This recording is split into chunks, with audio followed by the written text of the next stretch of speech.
वंदना अग्रवाल, आप देख रहे हैं राइट इंडिया न्यूज़ चैनल। इस वक्त हम मौजूद हैं बदरपुर विधानसभा के ओम विहार वार्ड में। हमारे साथ है सविता शर्मा जी, जो कि शिक्षा विभाग की कोऑर्डिनेटर भी हैं और साथ ही आम आदमी पार्टी की नेता भी हैं। आइए इनसे बात करते हैं कुछ राजनीतिक मुद्दों पर। सबसे पहले मैम, और स्वागत है आपका राइट इंडिया न्यूज़ चैनल में। धन्यवाद, आपको भी बहुत बहुत शुभकामनाएं। मैम, काफ़ी एक भ्रांति फैली हुई है, बहुत जोर शोर से उठ रहा है एक शोर कि केजरीवाल जी ने पहले तो छठ पूजा के लिए प्रतिबंध लगा दिए, उसके बाद राजनीतिक फ़ायदा लेने के लिए उसको परमिशन दे दी। ऐसा विपक्ष क्या कहना है, इस बारे में आप क्या कहेंगी? देखिए, जब भी कोई महामारी आती है तो केंद्र सरकार का एक कानून होता है जो महामारी के दौरान पूरे देश में लागू होता है, और केंद्र सरकार के आदेशानुसार ही हर एक प्रदेश में, चाहे वो मीटिंग हो या वो जुलूस हो या कोई प्रोग्राम करना हो, उसी के आधार पर वो चलता है। तो यहाँ पर सीधी बात हमें ये समझनी होगी, क्योंकि कोरोना का दौर था, महामारी फैली हुई थी और कानून लागू था, तो दिल्ली सरकार अपने अपने लेवल पे कोई फैसला नहीं ले सकती थी।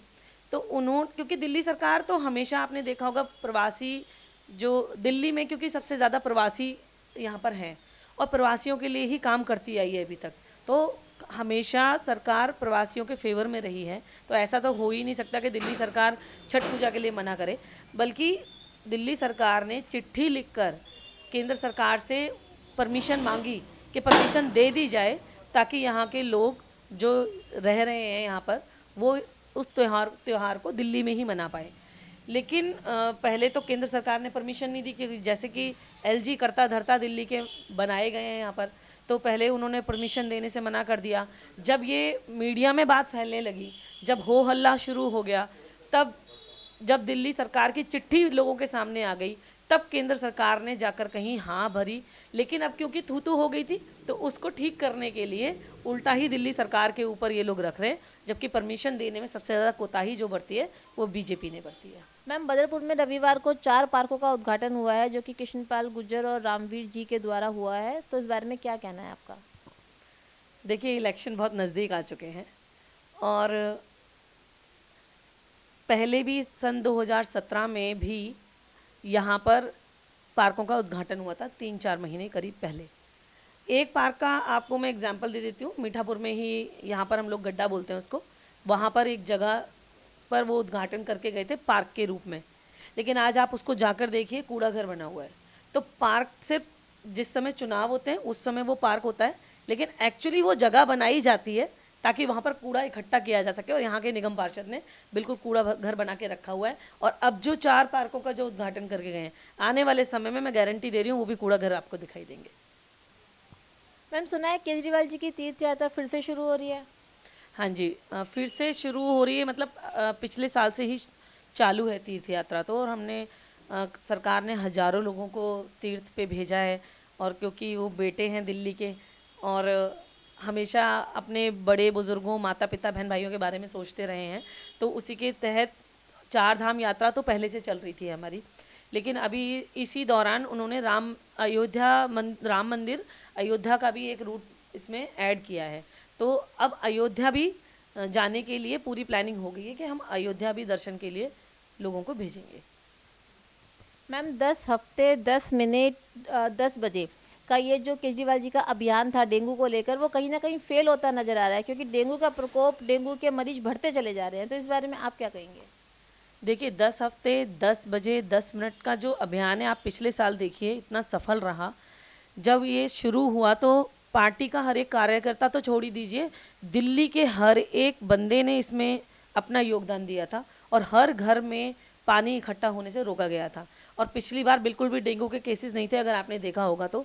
और इस बार भी कार्यकर्ता, देखिए एमसीडी तो बिल्कुल लापरवाह हो गए, क्योंकि वो तो चाहती यही है कि दिल्ली के लोग गंदगी में रहें, डेंगू फैले, बीमारी फैले, उन्हें कोई मतलब नहीं है।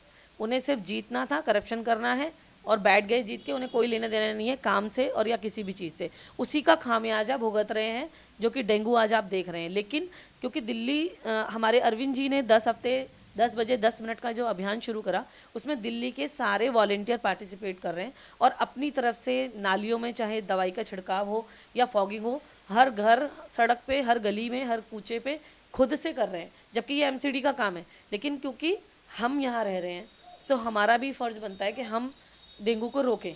तो हम अपनी तरफ से फॉगिंग वगैरह हमने स्टार्ट कर दी है और भगवान ने चाहा तो आगे बहुत जल्दी कंट्रोल भी कर लेंगे डेंगू को।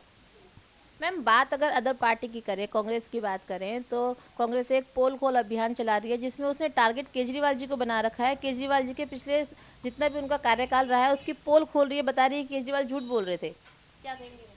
तो कौन सी ऐसा झूठ है वो हम भी जानना चाहेंगे, या कौन सी ऐसी पोल खोलने वाले वो हम भी जानना चाहेंगे, क्योंकि अभी तक मुझे ऐसा लगता है कि इस देश में नहीं, शायद इस दुनिया के सबसे ज़्यादा ईमानदार जो सीएम हैं वो अरविंद केजरीवाल हैं, क्योंकि उन्होंने अभी तक जितने वादे पब्लिक को किए हैं हर एक वादा पूरा किया है। और अभी तक कोई उनके ऊपर, क्योंकि देखिए बीजेपी ने भी सीबीआई रेड करा ली और पता नहीं कौन कौन से उनके ऊपर केस लगाने की कोशिश की, लेकिन बाल की खाल निकालने के बावजूद भी उन्हें कुछ नहीं मिला अरविंद केजरीवाल के खिलाफ, इसलिए वो आज भी काम कर रहे हैं।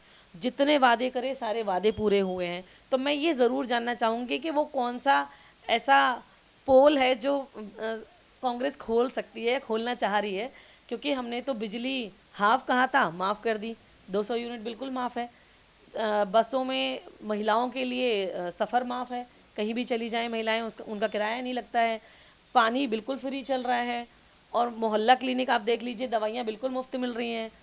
स्कूलों की हालत आज से 7 साल पहले और अब में आप देखिए ज़मीन और आसमान का फ़र्क आ गया है। एजुकेशन पे इतना बड़ा काम किया है शायद ही किसी ने किया होगा। और आज ही अरविंद जी ने एक और पोर्टल को लॉन्च किया है जिसमें पूरी दिल्ली के जितने भी बाज़ार हैं उस पोर्टल पर दिखाई देंगे। यानी कि अगर एक शॉप लाजपत नगर में अभी इस समय है तो वो पोर्टल पे वही शॉप नज़र आएगी, उसके सारे प्रोडक्ट नज़र आएंगे, जिससे कि दिल्ली का व्यापार पूरे देश में ही नहीं पूरे विश्व में फैलेगा।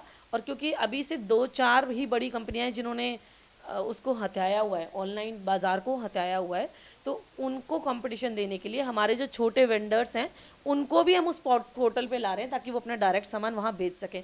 तो इसको कहते हैं डिजिटलाइजेशन, यानी कि सिर्फ कहने से नहीं करने से चीज़ें होती हैं। और अरविंद केजरीवाल जी सिर्फ बोलते नहीं हैं, वो करके दिखाते हैं। और इतने सारे काम हुए हैं, मुझे तो ऐसा लगता नहीं है कि कोई ऐसा काम रह गया हो कि जिसके बारे में ये कहा जा सके कि अरविंद जी ने वादा किया और वो पूरा नहीं कर पाया और पूरा करने में कोई ईमानदारी ना बरती हो। ईमानदारी से काम किया है, तभी आज फ्री देने के बावजूद भी दिल्ली घाटे में नहीं है, बाड़े में आगे है। उन 15 सालों में स्कूलों की जो हालत करी है ना, शीला दीक्षित जी की सरकार उस वक्त रही थी, और मैं ये सवाल कांग्रेस से करना चाहती हूँ कि उन 15 सालों में स्कूलों की हालत कभी जाकर देखी उन्होंने कि कितनी ख़राब हो चुकी है। बच्चों को बैठने के लिए जगह नहीं है, शौचालय जाने के लिए जगह नहीं है, पानी पीने के लिए ठीक से आरओ तो छोड़ दीजिए, नल भी ठीक नहीं है, टंकियाँ भी गंदी पड़ी हुई हैं। तो शिक्षा पे तो काम तब करेंगे जब बेसिक चीज़ें ही ठीक नहीं की उन्होंने, तो शिक्षा तो छोड़ ही दीजिए। इसके साथ साथ हॉस्पिटल की कितनी बुरी हालत थी कि दिल्ली के हॉस्पिटलों का इतना ख़राब हाल था कि सरकारी हॉस्पिटल के नाम से लोग दूर भाग जाते थे। आज वही हॉस्पिटल आप जाके देख लीजिए कि कितना वहाँ पर काम हुआ है। बिजली पे देख लीजिए, बिजली सस्ती ही नहीं मुफ्त हो गई है। सस्ती तो चलिए बहुत सारी सरकार 1 यूनिट 2 यूनिट कम कर देती होंगी, लेकिन यहाँ तो 200 यूनिट बिल्कुल फ्री है। व्हीकल आप परिवहन पर देख लीजिए, महिलाओं के लिए सुविधा की है, जगह जगह सीसीटीवी कैमरे लगाए हैं, महिलाओं की सुरक्षा के लिए एक से एक बढ़ के कदम उठाए हैं केजरीवाल जी ने।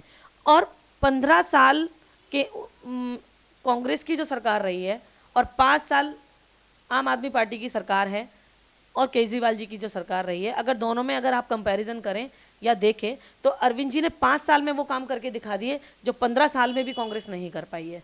दूसरी बात, आज जो पॉल्यूशन इतना ज़्यादा बढ़ा हुआ है उस पर एक बहुत बड़ा कदम ये है कि दिल्ली सरकार ने जो ऑनलाइन पोर्टल स्टार्ट किया है उससे बाज़ारों में भीड़ कम होगी, सड़कों पे रश कम होगा। लोग बाज़ार, जब कोई भी चीज़ हमें घर बैठे उसी दुकान की वही सामान हमें जब घर बैठे मिल जाएगा तो हम बाहर जाके पेट्रोल, क्योंकि पेट्रोल इतना महंगा हो रखा है तो हमारे पेट्रोल की बचत भी है, पॉल्यूशन भी नहीं होगा, दुकानों पे रश है क्योंकि, और इस समय कोरोना महामारी जैसी एक बीमारी भी ग्राउंड पर है, उसको देखते हुए इतना बढ़िया और सराहनीय कदम उठाया है अरविंद केजरीवाल जी ने कि जिसकी जितनी तारीफ़ की जाए मुझे कम लगती है। और एक पढ़ा लिखा सीएम होने से ये फ़ायदा है कि आज दिल्ली के लोगों को घर बैठे इतनी सारी सुविधाएं मिल रही है जिससे उनकी बचत भी है। पेंशन को ही ले लीजिए, पहले 1000 रुपये पेंशन हुआ करती थी, आज के टाइम पे 2500 रुपये पेंशन है।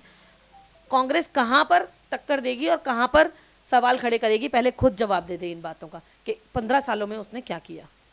इस वीडियो को लाइक करें, हमारे चैनल को सब्सक्राइब कर बेल आइकन जरूर प्रेस करें हमारी न्यू वीडियो